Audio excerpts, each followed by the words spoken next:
On October 9th, South Korea celebrated Hangul, marking the invention of the Korean alphabet. And the next day, on October 10th, millions came together to do something they had never done before. They read books by a Nobel Prize winner in their native language. Since then, the Han Kang Effect has been sweeping Korea. It is named after the South Korean writer Han Kang. She won the Nobel Prize in Literature on the 10th of October this year and made history. She became the first Korean and the first Asian woman to win the prize.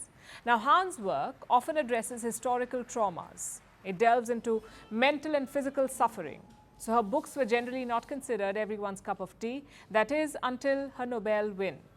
Now, queues of customers are spilling out of South Korean bookstores, and online bookstore websites are crashing because everyone wants to get their hands on Han's work.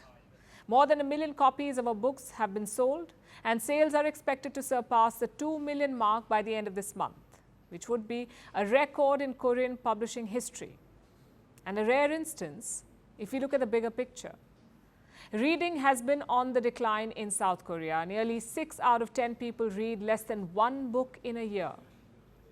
And this is a historic low since the government started maintaining readership data in 1994. But now, Han has single-handedly changed the reading landscape of South Korea. The Han Kang Effect is reviving the book market. It has spurred a significant nationwide reading boom. Domestic libraries are seeing a surge of footfall. Han's books are the most borrowed now. Her bestseller, The Vegetarian, jumped from 166th national ranking to first. And Human Acts, which is also a book by her, from 178th to the second position. Korea's online bookstores are witnessing their annual high as well. One online store saw a 1,200-fold increase in sales of Han's books. And the momentum is not limited to her. She is boosting the sale of Korean literature as a whole.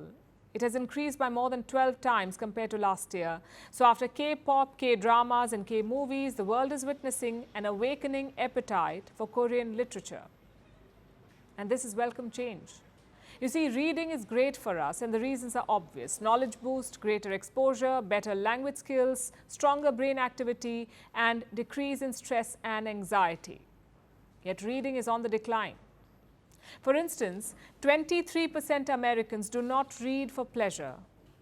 Neither do 24% Britons. Now, there are outliers, of course. By global standards, Indians are avid readers with more than 10 hours of reading each week, followed by Thailand and China. But globally, reading is on the decline, even among children, with 43% saying they like reading in free time. So what is the solution? Can the world get its own Han Kang effect? Realistically, it's tough, but research shows that some events can spur a reading boom. Unsurprisingly, social media plays a significant role. Have you heard of Book Talk? It is boosting readership among the young. But all book love bugs do not come with chirpy narrations and peppy music. Some reasons lie on the darker side, like the cost of living crisis. Last year, publishing houses like Bloomsbury saw a surge. Sales of children's books rose by 17% because people were looking for cheaper forms of entertainment. Plus, readers needed an escape amid the wars and political turmoil. Horror fiction had a moment. Last year, its sales rose by 54%. Experts claim this is because gory, dystopian or scary books reflect the world that we live in. They mirror real horrors, making them a relatable escape. Meanwhile, the pandemic also boosted book sales. During the lockdowns, people rediscovered their love for reading.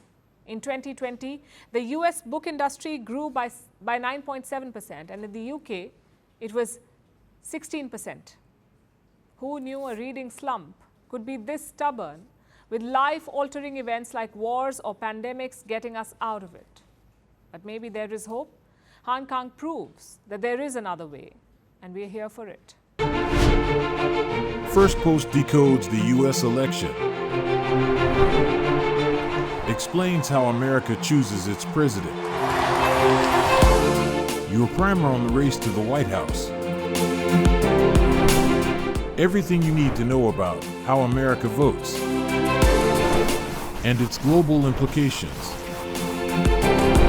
U.S. Election Explained. Every Monday and Thursday only on Firstpost.